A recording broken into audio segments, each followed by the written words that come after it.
Hello, and thanks for joining us for BorderConnect's virtual workshop on our 24/7 eManifest processing service. In this workshop, we'll be joined by BorderConnect sales account representatives, Justin Guerard and Egzon Muriqi, as they walk you through how the eManifest processing service works, how to register, how to provide BorderConnect with the necessary eManifest information, including how to fill out our fax forms. Additionally, they'll show you some helpful tips and tricks, such as getting drivers set up for text and email updates, common mistakes to avoid, and pricing information. So now let's get started, and I'll let Justin Guerard take it from here, where he'll discuss the history, background, and details of BorderConnect's eManifest processing service. Thanks, Justin. BorderConnect launched our eManifest fax service in 2007 as a sister service to our ACE Manifest solution at the time. We wanted to help support the BorderConnect customers using ACE who preferred to fax or email their paperwork to us so we can process the manifest and send it to CBP on their behalf. In 2011, we expanded this service to include ACI as part of our eManifest processing service. Our eManifest support team has grown to 12 team members that process over 2,000 ACE and ACI manifests every month for over 150 different carriers. On average, our team can process a manifest in about 6 minutes from the moment we receive it in the email or fax to when we transmit it to customs in most circumstances. And they also, at the same time, are supporting our thousands of software customers who are using BorderConnect themselves, logging into the software that you may use. Although we always recommend filing your eManifest yourselves using our user-friendly software, as it's much more cost-effective and takes minimal effort and time, in some cases, the highway carriers use our eManifest processing service if they needed to outsource their manifest after hours or during emergencies. We're always here 24/7 for this service. If you'd like to see how easy our eManifest software is, Justin will have links to tutorial videos in the description below. Great. Thanks, Justin. So, Egzon, what are the hours of operation, and how can people send their details to BorderConnect? Hours of operation are 24/7. Carriers can send the paperwork via email, fax. Once our team retrieves the paperwork, they'll be on it right away. So anytime. We never close, pretty much. Yeah. Great. So if a driver's on the road, for example, and doesn't have access to a printer or fax machine, Yep. Can they take a photo of the fax form and email the image that way? Yes, as long as the photo is legible and the team can, read it and all the information is there, that will work. Yes. Yeah. So when should customers, I guess, Justin, I'll let you take this one.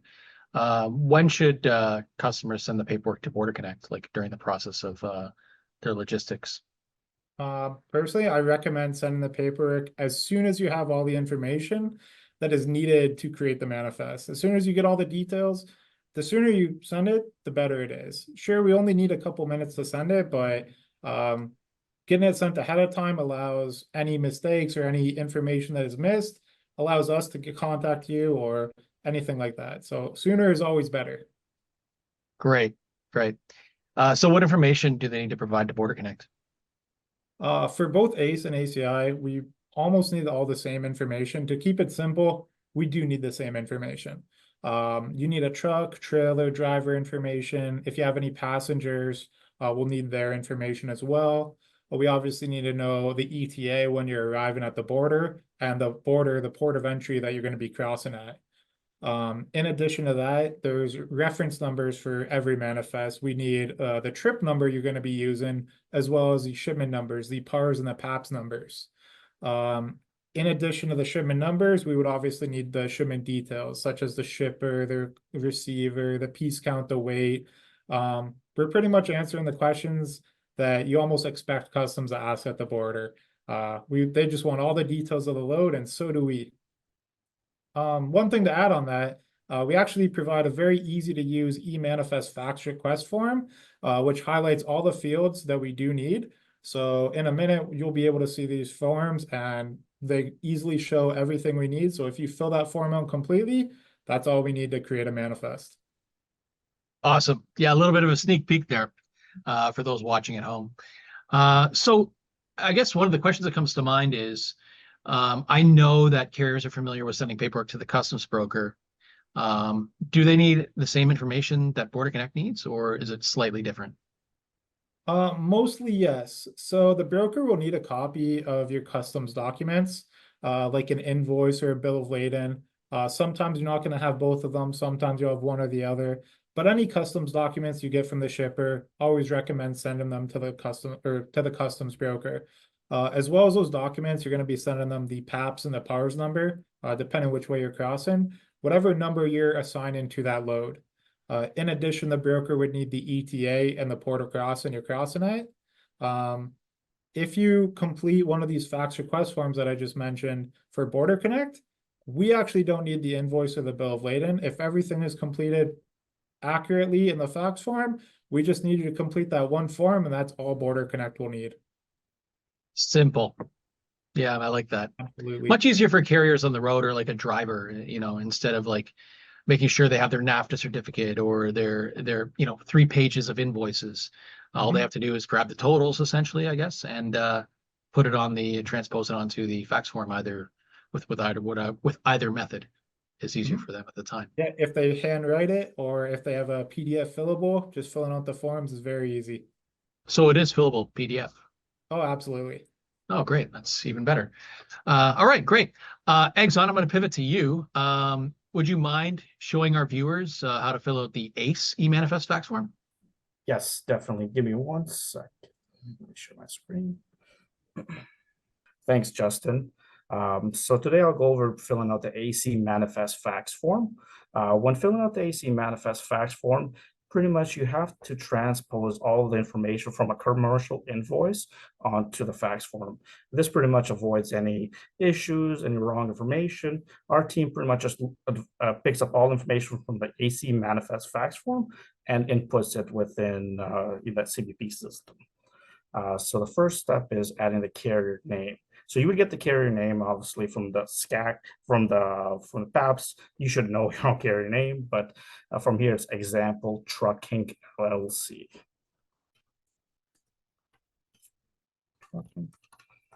Perfect.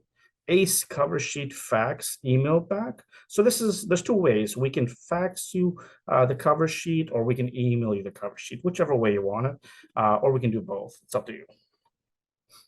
So I'll do email@email.com. Then you can, if you want, you can add a fax number. SCAC code. So the SCAC code would be, in this case, ABCD. And then a trip number, I mean, we prefer the carrier or the customer providing us with a trip number. A trip number can be anything you want. You can use a date, a BL number. You can also use the PAPS number for an ACE. For an ACI, you can't do that. So what I'll do is I'll just use the date. Port of arrival. So we have to confirm which port is the driver planning on crossing through.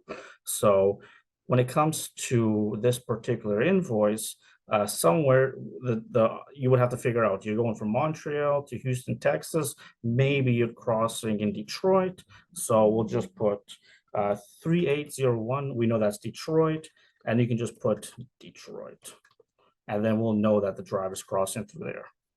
Estimated time of arrival. So CBP wants to know, when are you going to arrive at the border? So you want to give them a solid ETA, at least a couple hours. If you're going to be later than, let's say, 8 hours, you should notify CBP. So you can notify our team. Our team will be able to edit the ETA, and we'll submit the data to CBP. But you want to be as close as possible to an ETA. So let's assume the driver's going to be there tonight, maybe at 9 p.m. Okay. Truck unit. So we need to know the truck number, the truck plate, and the plate state or province. Sometimes you might not have a truck unit. You just might have a plate. That's totally fine. But in most cases, there's carriers that use truck units. So I'll do, like, let's say 10, and then the license plate. Let's make it up, ABC 123. And then the state or province, we'll do Ontario. And then the trailer unit, same thing as a truck unit. We need to have a trailer unit, the trailer plate, the plate, state or province, all that information. So I'll just do 10A, trailer plate. So sometimes you can have multiple trailers. It's not too common, but sometimes you have drivers that are certified to haul multiple trailers. So if you have multiple trailers, maybe you're hauling lumber, things like that, you can add another trailer. Let's say this is 10B, then you can do like A, B, C, 1. So if you have 2 trailers, you can list it there. But for most common moves, it's only 1 trailer. Then the seal number. Seals are pretty much, we advise, always mandatory, just because if you don't have a seal, it's considered not secure. So we always advise adding a seal. Even if the driver's empty, add a seal. So I'll just make one up here. Driver name. So we'll do John Madden. Driver's cell phone, we'll do 519-919-2312. And if you have a team driver, you have to list a team driver, as CBP wants to see that information. If John gets to the border and the team driver's not on the manifest, then that will cause some issues. So you want to advise, if there's a team driver, add the driver's name. So let's assume there is a team driver. So let's see, Missy. And then her last name would be Madden. Let's assume they're just married. And then the passenger would be, if they're like maybe a family member, maybe somebody that's not driving, but rather just a passenger, you would add the passenger's name. I won't add it right now, but if you ever have a passenger, we need to know that. So now the shipment information we have right here from the PAPS number. We'll get all that information. So A, B, C, D. Then 1, 2, 3, 4, 5, 6, 7. You have to be very careful. You have to make sure that the numbers are correct, just because once the customs broker clears a load, we get the trend or the entry number in this case from CBP. So if the customs broker clears a load from a different number, we'll never get the entry number. So we have to make sure that we have the right number and the customs broker has the right number. And then the shipment type in this case is a PAPS shipment. So you can just click on PAPS. If the driver was empty, you would just do empty. If the driver had different shipment type, you can just write it down here. But the most common one would be a PAPS, but obviously there's different shipment types out there. Now the shipper. So if you look at the commercial invoice, you'll see Ottoman Exports. So you want to add the name, Exports. You'll see the address, 1234 Skender Geck Way. Okay. Sorry, I just want to load down there. And as you can see, when I went down, you can have multiple shipments. So that's what pretty much provides you. If you have multiple shipments, you can have multiple shipments right here. So we want to know all the shipments that you're hauling. The city, Montreal. I feel like I have to go see this place soon. Quebec. Let's see, postal code. Okay, so now the consignee is considered a delivery destination. So you have to advise CBP where he has taken the load, where is it being delivered to. So it'd be Baby Man Retail Outlet 111 Fake Street. Sounds like a band, Baby Man. Let's see here. Houston, Texas, and 78101. Okay. Now the description. So CBP wants a description that's pretty much advise them what are you hauling, because we have carriers that say, let's say they're hauling auto parts, but we always recommend tell us what are you hauling, what sort of auto parts, things like that. So it'd be baby cribs, change tables. And now we have to get the quantity. Perfect. Okay, so once you have the baby cribs and that change tables, we want to get the quantity. So we'll just add it here. Then it's going to ask you for pack pieces, packages, or other. So basically the common one is packaging. If you have boxes, you can include boxes right here. Then the weight would be, if you were looking at a commercial invoice, it would be in this particular area. So I'll just put 100 pounds for now. And then the Section 321 country of origin. This is if you're hauling what's called a Section 321 shipment, and that's the value of less than $800. You would add the value, the country of origin, things like that. But for a PAP shipment, you don't have to do anything there. And then the UN code is if you're hauling any hazardous goods, you have to add a hazmat code right over here. Great. It looks pretty straightforward. I just had a quick question while I'm Yes. looking at the commercial invoice there, Egzon. Mhm. So I noticed I see Abigail on Diaper Street there Yes. under Notify Party. What's a Notify Party? So notified party is just, if you want to think of it, somebody that's associated with the movement of this product. So they're somehow associated with maybe paying like the invoices, tariffs, or things like that. But we don't really have to worry about a notified party.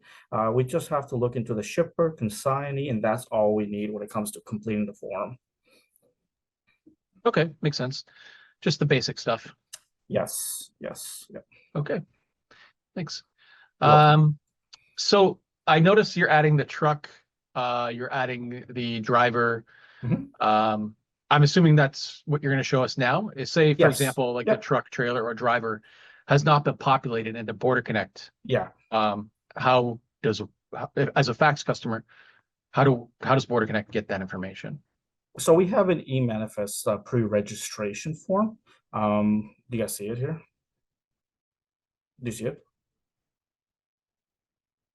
Okay, so our eManifest pre-registration form is only used when you're adding new fleet data. We don't need this all the time. Sometimes we have carriers that fill it out. We don't need that. As long as we have the data inputted, we don't really need it. But if it's brand new, if I'm a new driver for, let's say, for that example, trucking, then you would have to add all my information in the database. So I'll do example trucking right here. So we need to know the company name. We have to do. Then now we're gonna have to add the fleet data. We have the truck, we have the trailer, the driver, the team driver, all that, and the passenger. So the truck number, I'm just kind of gonna make it up again, so you guys get an idea. Truck 1, truck plate ABCD, state or province, Ontario. As you can see, it's fairly straightforward, nothing to it. Vehicle type, semi, box truck, van, other. You basically have to advise what sort of vehicle it is. So I'll do semi. VIN number is required for an ACE, so we need a VIN number for the unit. So I'm just gonna make a few things here. Transponder, if you have a transponder, we can add it. It's a good idea to have a transponder, but if you don't have a transponder, that's totally fine. And if you have a transponder, but you don't have a transponder number handy, that's fine. We can still transmit the ACE manifest without it. The trailer unit, same thing. I'll do 1A, trailer. And then we'll say it's in Ontario. Then you have trailer types, as you guys know, dry vans, flatbeds, contain temperature controlled, then other ones. So you basically just advise us what type of trailer it is. I'll do dry van, the most common one. Then you have the driver details, which we need to input. So you'll see the driver in first name. Yeah, they say he played football back then. Now he's a trucker, so, you know, let's see. Okay, sorry about that. I gotta go here. So we recommend if you're filling it out on a computer using tabs. Tabs actually helps you out. It kind of makes the whole process much quicker. So let's say he was born in this here, So yeah, once you add the fast card, if the driver has a fast card, you actually don't need the driver's license passport. If they don't have a fast card, then you can add the driver's license number, license state or province, passport number, passport country, and then you can add their email and driver phone number with their cell phone provider for notification options. So drivers can receive text messages and emails if they want. All they have to do is add the phone number and their email address. And the same thing for team driver, same idea. You just need the name, all that information. and then the passenger as well. So as you can see, it's fairly straightforward, just kind of general driver information. Great. One thing I just want to add, sorry, Justin, to interrupt there. Yeah, go ahead. Common question we get when we have carriers filling out this pre-registration form, specifically the VIN number. A lot of carriers organize their trucks by like the last 6 digits of the VIN. They'll often ask me, do I need to provide all 16 or 17 digits of the VIN when I'm filling out this form? Yes. We cannot only send the last 6. We want all 17 digits of the VIN when you're filling this out, because that's what CBP wants. So we're going to match. Great. Thank you. Yeah. So for those watching, make sure you include the full VIN number on the pre-reg form. All right. So Justin, since you're talking, I'm going to pivot to you. The ACI, we'll cover that. And I'm assuming it's going to be pretty straightforward and very similar to the ACE. So I'm sure it'll be pretty easy to understand. Go ahead, Justin. Thank you. Yeah, it is very similar. We're going to probably move through it a bit quicker because it's a lot of the same of what we just did. You should see my screen in just a second here. Quick confirmation. Do you see it there? All right, awesome.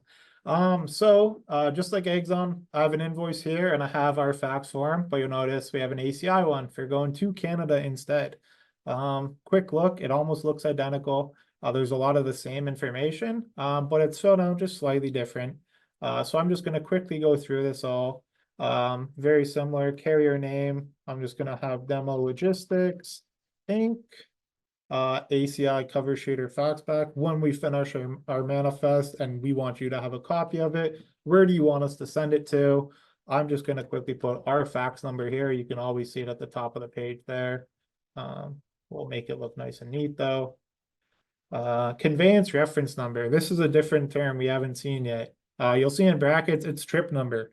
It's basically the same thing as your trip number, but Canada Customs calls it something else. So this conveyance reference number, this is the trip number. This is something the carrier assigns to the manifest. And like Egzon was saying with the ACE, it could be your bill of lading number. It could be your invoice number. It could be a series you start where it's 00001, and the next one you do is 2 or 3 or 4. The one big difference about this on an ACE, this number could be the exact same as your shipment number, your PAPS number. This conveyance number cannot be the same as your PARS number. So if we got one like this and I was going to make a trip number for it, I would maybe use this, well, one ABC, I would use this as my trip number. Instead of having PARS in the trip, I would just write the word trip and then 1, 2, 3, 4, 5, 6, 7. Port of entry, where are you crossing in to Canada at? This one is going from Chicago to Brantford, Ontario. So I'm going to say Detroit, or because we're doing the Canadian side, it's going to be Windsor. So I know the port code is 0453 for Windsor. If you didn't, you could put in the word Windsor. Or even if you didn't know the other side, if you put Detroit here, our team is generally going to know what port that is. But generally, we're going to want to do the Canadian side because we're doing the Canadian manifest. So this is what I'm going to leave. Estimated time of arrival, like Egzon said before, just when do you think you're getting to the border? Your best estimate. If it ends up being a long time from what you tell us, give us a call and we can update it. But we'll say today at 6 p.m. That'll work fine. Truck unit number. This is obviously your carrier information. It's not going to be on the invoice. So we're just going to put whatever truck I've assigned to this load. We'll do truck 01, the plate number, PA 1, 2, 3, 4, 5, and then the state or the province. We'll put it as Michigan because why not? You'll see some cargo exemptions here. There's a few different programs where maybe you don't need a shipment. In our case, we do, so we're not going to hit any of these. But if you were empty, I would select this. If I had an instrument of international trade, I could select this. Or a courier low value shipment program, I could select this. But for this example, we're leaving them all blank. Trailer number, just as Egzon said, we want to know what trailer you're hauling. So we're going to do 01A, and the trailer plate, we'll put it as DR 1, 2, 3, 4. And then the state for the trailer, we'll make it also Michigan here. Just like on the ACE, the seal is required. If you have a seal on the trailer, we need to know about it. Customs needs to know about it. So let us know about it. Type it in the form, and then we just put it there. Driver name, once again, whatever driver you've assigned to the manifest. We're gonna put my favorite driver, Andy Anderson, and put his cell phone information in, 555-555-1234. So this basically allows Andy Anderson to get an update when we finish our manifest. We're probably gonna send him a text or an email, letting him know that the manifest is done. So we'll put those in. Andy works alone. He's not gonna have a team driver, but if he did, we'd put it here. And this is another first new field. So city of acceptance, we didn't see this on the ACE cover sheet. What this basically is if our carrier Demo Logistics picked up this load from a different place than where it was loaded. So let's say the city of loading on this is Chicago, right? Our shipment came from Chicago, Illinois. Maybe some other carrier took it to Detroit. If Andy took over the load in Detroit, the city of acceptance would be Detroit, Michigan. So that's something that's rarely used, but if you do have a situation like that, definitely let us know in this field. But for this one, we're gonna assume Andy went to Chicago himself and picked it all up. So we're gonna leave it blank and move on to the shipment information. Very similar here to what Egzon did with the PAPS number. We are just entering, instead of our PAPS number, our PARS number, or a cargo control number, as it's formally called. So we're gonna copy exactly what the sticker says. Just like Egzon mentioned, matching this perfectly is 100% important, because if we have this different, our entry from the broker is never gonna link up. Just like we picked a shipment type on the ACE, we're gonna pick a shipment type on a ACI. So the common ones are here. If it's a PARS or an A49 or an inbound, you can easily select them. And then if it's some kind of other special shipment, just select that, type it in, whatever it may be. But this one, just a simple PARS. Moving on to the actual shipper and receiver information, we have Orion Syndicate. The address 1405 Fake Road, city and state Chicago, Illinois, and the zip or postal code 60602. And then we move on to the consignee, the delivery. Where are we bringing the goods? Well, Andy's going to Freddy's Funhouse. So we're just basically taking exactly what we have off the invoice, or if you have a bill of lading, whatever it says there. We're taking the address, 123 Elm Street, Brantford, Ontario, and the zip or postal code. Copying this real quick. Let's make it nice and neat. And that's pretty much it for those. Description of goods. I have a nice clean invoice. It just says I have 16 units of furnace boilers. So that's exactly what I'm gonna put, furnace boilers. Quantity, in this column here, I see 16 units. I'm just gonna take that same thing. It says pieces or packages. If you had bins, boxes, barrels, whatever it is special, you could put it here and put it in. But because it says units, maybe I just do the same thing and mark it as 16 units. The weight, I have a little bit better paperwork than Egzon, and my weight is clearly here for me. But we have two weights. We have a net weight and a gross weight. Which one do I put in? Basically, it depends on the kind of shipment it is. Generally, a shipment like this, where it's just one commodity on a truck, we kind of want the gross weight. Well, Customs wants the gross weight. It's the shipment and the packaging included, which is going to be the 42,000 pounds, or 42,500 rather. And I'm going to select pounds here. When would you use the net weight, you may ask?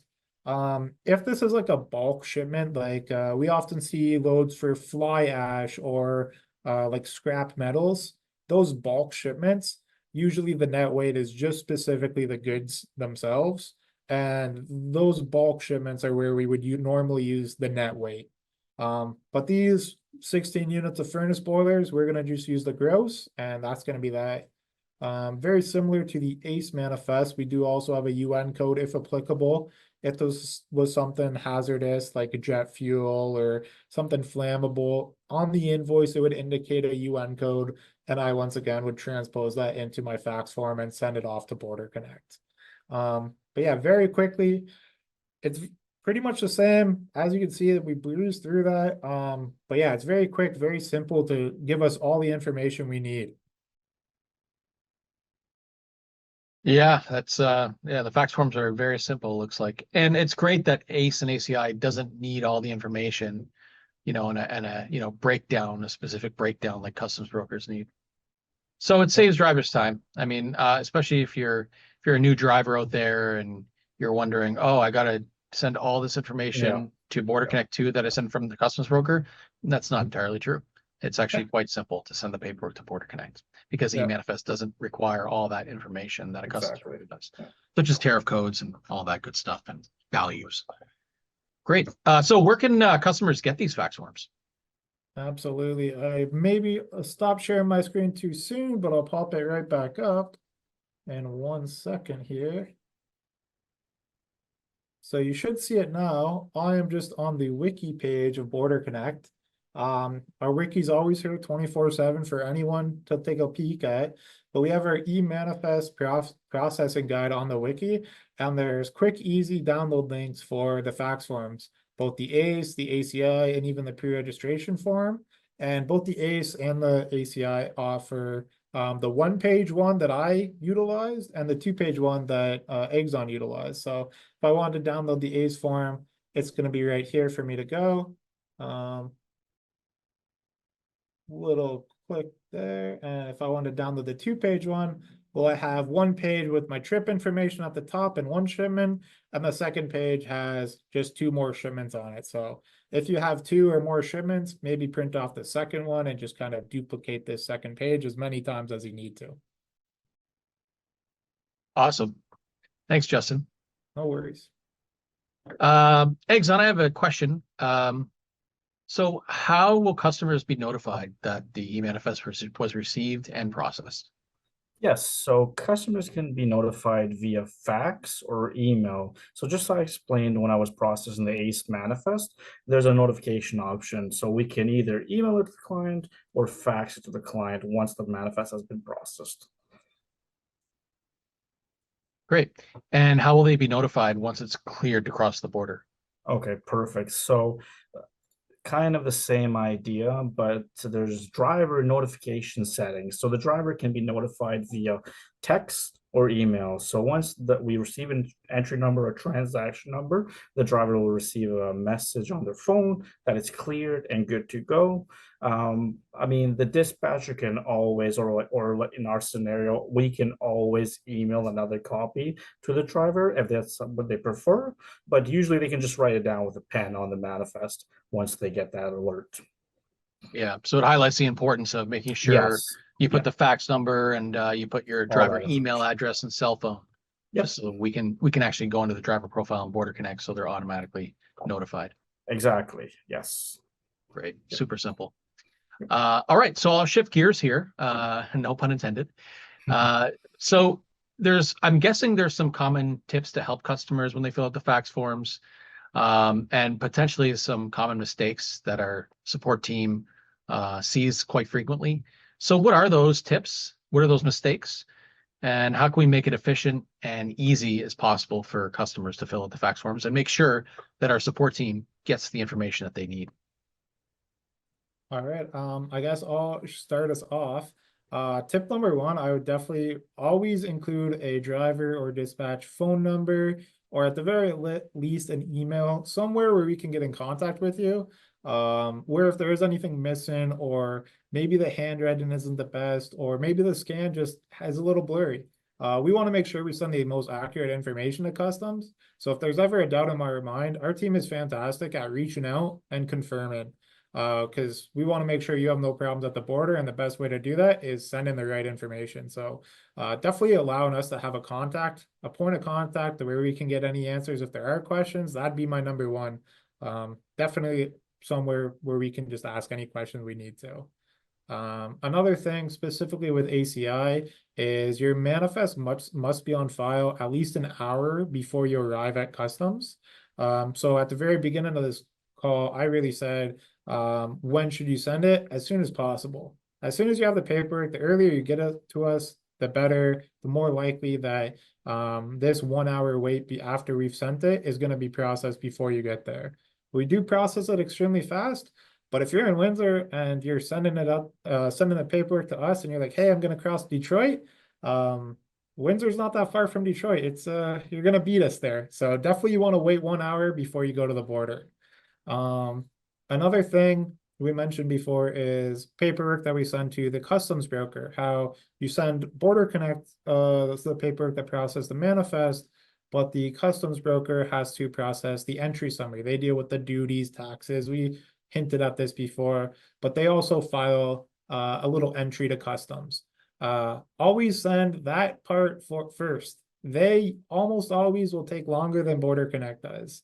Last time I checked, the brokers say minimum 2 hours. Sometimes it's faster, sometimes it's slower, but you always want to send it to them ahead of time because almost always they're the limiter in how fast you get cleared. So I'd always say as soon as you have the paperwork, send it to the broker as well and make sure they start that ball moving in that process. The last tip I have is you always want to arrive at the border with a barcoded lead sheet, or at the very least, one of these cargo control numbers. You saw it on the demo I did of the fax form. That barcoded sticker, CBSA, Canada Customs, always requires a scannable barcode when you get to the border. And they want it physically. They don't want you to show your phone and scan it off the phone. They want a piece of paper. So you need to make sure you arrive at the border with a barcode. If you get our fax, like if you give us a fax number and we send you a completed copy, our copies will always have that barcode at the top. But if maybe you have your own lead sheets, you just really want to make sure they're barcoded with the trip number, or at the very minimum, your cargo control number, your PARS number used, because yeah, when you get there, CBSA needs to scan that, and that's how they know. They pull it up in the system and say, okay, you're good. They need that scannable barcode. Thanks, Yeah. Justin. Yeah, so they got to make sure they have that. Now, obviously, that's not the same for ACE, right? So what is, sorry to go a little bit off topic, but what's required for ACE at the border? Oh, no worries at all. So it's very similar. In ACE, you're only required to present the trip number. It just has to be filed electronically. You don't technically need the paper copy. However, we always recommend it. It generally is going to make it easier to cross. And the less you change between the two crossings, the easier it is to remember the requirements for one or the other. So we always recommend, even though it's not required, to still have a paper copy of our manifest when you get to the border, going into the US on an ACE as well. It just generally will make it easier, and any time to make that process easier is always something we recommend. Yeah, 100%. That's great info. So make sure, especially crossing into Canada, just put in your fax number, email. We'll get the lead sheet back to you with that barcode on it that you can present to the officer. Great. Egzon, is there any other tips and common mistakes that people should avoid? Yep, there's a couple more. The first one would be print legibly or use a digital filled PDF fax form, just how Justin explained. You want to make sure that all the information that's being inputted is correct and nothing is missing. Just because if you get to the border and you're missing key information, there can be penalties, there can be holdups at the border, things like that. So we just need to make sure that we can read the information and everything is correct on that end of things. On the ACI, just like Justin explained, the trip number, it can't be the same as the PARS number. So sometimes we have carriers sending us a trip number and the PARS number, the same number, because they're just not quite sure of that. The trip number can be a date, a BL number, and then the PARS number would be your shipment control number, which you're using to get the load cleared, and that's the number the broker is using. The third key thing would be always call to confirm the paperwork was received by BorderConnect. So we always recommend give us a few minutes, give us at least 10 minutes, just because it might take us 5 to 6 minutes to process the manifest and then a couple minutes to email you back. But give us at least 10 minutes. If you don't hear anything back in 10 minutes, 10, 15, you can give our team a call and we'll be able to look into it. Maybe the paperwork was never received. Something may have happened during transmission. And the last thing is, if you're unsure of something And if you have questions, you can call our team. As I mentioned, they're here 24/7. So you can call 1-800-596-5176, extension 1. And our team is here anytime, ready to help you. Great. Thanks, Egzon. You're welcome. Justin, how does one go about registering for BorderConnect's eManifest processing service? All right, I'm going to share my screen for the last time, I think, here, but it's very similar to if you registered as a software client. We always recommend going to our website. This is it here. You'll see a tab at the top, sign up now. We're just going to click that, and you're going to see a quick online application where you can put in all your information. Company name, carrier code, company address. You actually create a username and a password for yourself, because the account you create is actually the one that we create the manifest in. So say you're a fax client, just when you're getting started, you're not comfortable with the process, you feel more comfortable if the professionals do it, you know what I mean? But then as you get 1-2 loads under your belt, maybe you want to start working as a software client. Well, you create this one account, we create all your manifests in your account. And then when maybe you evolve or get comfortable with it and want to start doing them yourself, you can actually log into the software and actually just see all the manifests we've made, create any ones, and basically all your company's information is all in one place. So how to create the account, you just go to borderconnect.com, sign up now, and complete our application here.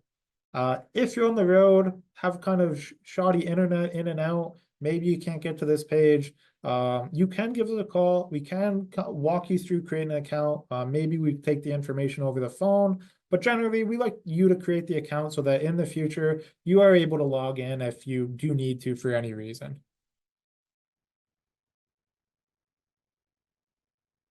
Super simple. Yeah, just like the software.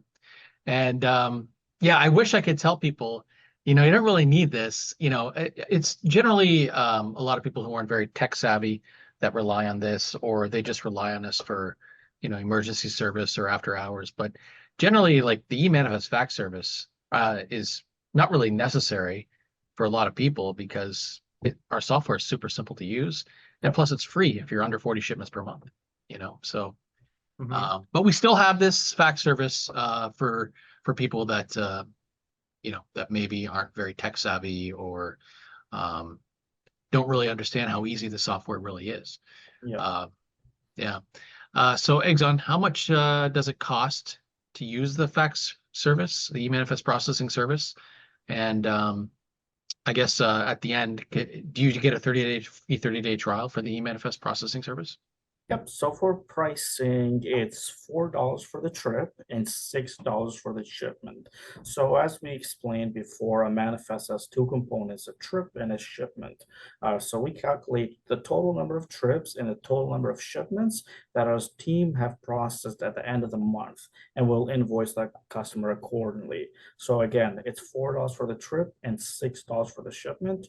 At the end of the month, we'll calculate the total and invoice the client. The 30-day trial period is only for clients that are logging in and processing the manifest themselves.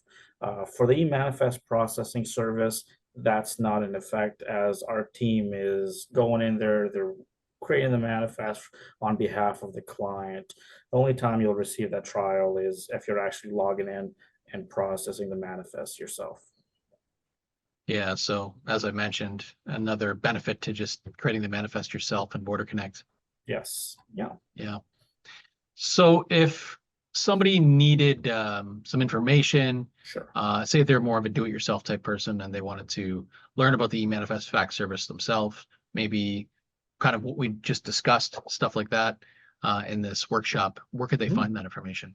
So everything can be found where Justin actually shared. So if the client wants to go to eManifest processing guide in their search bar and type in BorderConnect, they'll be able to get that link, and it'll take them to that particular guide, which goes over how to complete the forms, what to look for. So it provides all that information. Justin actually just shared it, but it's very easy to find. All you have to do is eManifest processing guide in your search bar, and you should be able to find our wiki page there. Yeah. Thanks, Egzon, for that helpful information. And a big thanks to you, Justin Guerard, for your time. And for anyone that has questions that perhaps we didn't answer in this workshop, or you'd like to request more information, you can direct your inquiries to sales@borderconnect.com or by calling us at 1-800-596-5176, extension 4, where either Justin Guerard or Egzon can help you Monday to Friday, 9 to 5 Eastern. If you made it this far, we want to thank you for watching BorderConnect's virtual workshop on our 24-hour eManifest processing service. Most of the information we covered in this workshop can be found on our website, our support wiki, and our YouTube channel. And links to these can be found in the description. If you're watching from our YouTube channel, please subscribe now for more videos like this, and we'll see you in our next BorderConnect virtual workshop. Thanks again. Hi, I hope you enjoyed this video and found it helpful. If you'd like to watch more videos like this, check out these videos here or subscribe below. If you're not already signed up to BorderConnect, you can sign up today for a free 45-day trial using special promo code EASY45. Thanks for watching.